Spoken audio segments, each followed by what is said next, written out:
Back here in Australia, our very own Greta Thunberg, the fragrant Clementine Ford. Was she and Greta separated at birth?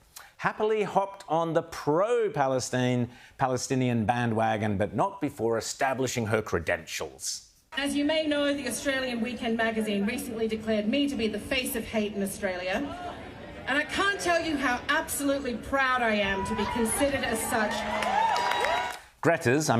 Clementine's shtick is to conflate two entirely separate political slogans, the pro-Palestinian from the river to the sea, deeply offensive, and the Australian First Nations, always was, always will be, into a single, nifty, one-size-fits-all woke slogan. So that the people of Palestine can live in the shelter of each other, from their river to their sea, as always was, as always will be.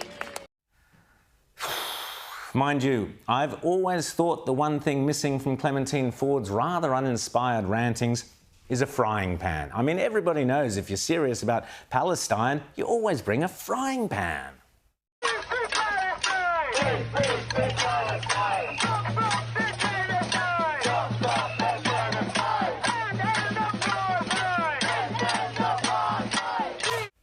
Hope she hadn't fried any bacon.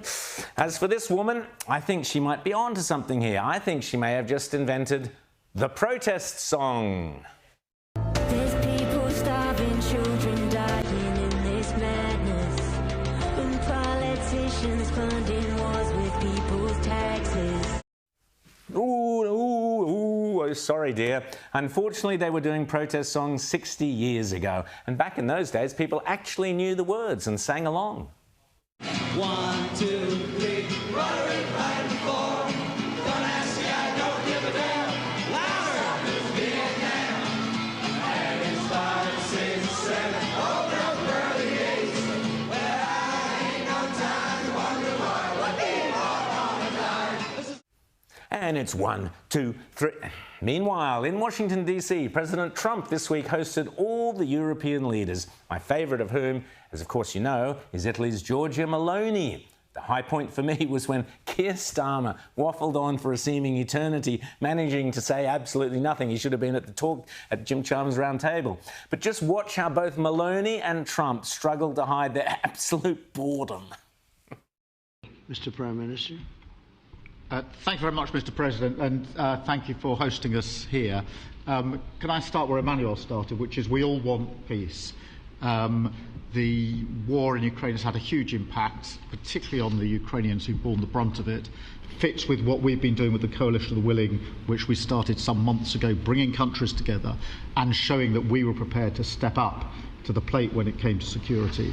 With you coming alongside, because I think if we can ensure that that is the progress out of this meeting, both security guarantees and some sort of progress on trilateral meeting, I think today will be seen as a very important day in recent years in relation to a conflict which has gone on for 3 and a bit years.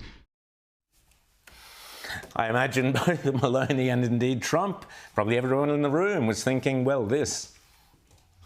And by the way, you know, when you're telling these little stories, here's a good idea. Have a point. It makes it so much more interesting for the listener. Mind you, the presence of so many characters together in the White House has certainly given the AI satirists plenty to play with. Given the defamation case launched by the Macrons against Candace Owens, one couldn't help but chuckle at this AI satire.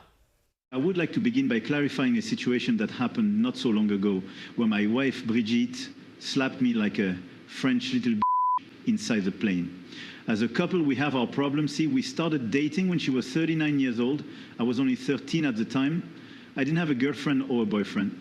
And when I met Jean-Michel, he was a sweet man. I mean, woman. I mean, Brigitte. Very funny. AI is certainly leading the world in satire, if nothing else. And there was plenty more.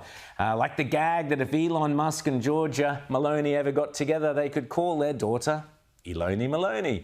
But this post was perhaps the most poignant of them all, simply showing two genuine photos side by side. The first one was this photo from Donald Trump's first term in office. which was much remarked upon at the time. It's an amazing photo of Angela Merkel and all the European leaders leaning aggressively over Donald Trump as if he was a naughty little schoolboy. Contrast that picture with this picture. And what a difference a term of Biden makes. Now it's all the European leaders sitting around Donald Trump. He's the headmaster, and they're the squirming school kids. Extraordinary. And speaking of girls taking it to the streets, here's my favourite non-TDS protester of the week, this wonderful girl from Alaska. Whenever there's an opportunity for a world leader to come to your state, you're extremely grateful and excited, no matter who it is. The fact that it's President Donald J. Trump, who I cast my vote for both times, I'm extremely excited that he's here. We need more girls like her, and you have to feel more than a twinge of sympathy for this young lady who drove miles and miles to go to her LGBT plus festival, but the organisers would not let her in because she's got dreadlocks in her hair, and that means cultural appropriation. They won't. I'm filming right now, but they won't let me in because I have dreadlocks. They what? They won't let me in because I have dreadlocks, and they're trying to show me that this way. To them that we have a cultural appropriation policy. I'm Celtic. Policy, we will not let Celtic people have dreadlocks. Talk about the revolution turning on itself. Meanwhile, these girls might have come up with a novel way, I guess, to save the planet by having fewer farting horses running around our city streets.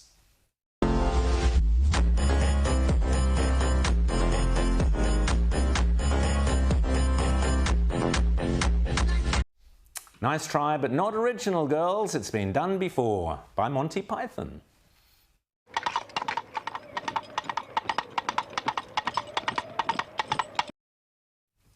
Meanwhile, in Britain, the police don't bother arresting noisy activists and protesters because they're far too busy doing other, much more important police work.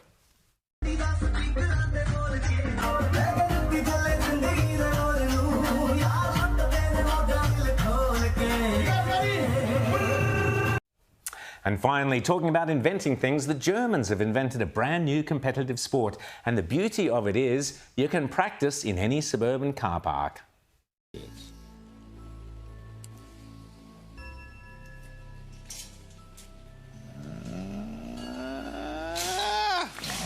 Bleibt also bei dieser Führung. Now that's a sport that could catch on here. After all, thanks to Bowen, Chalmers and Albo, there's no shortage of Aussies pushing around empty shopping trolleys. Yes, it truly is a world gone mad and broke.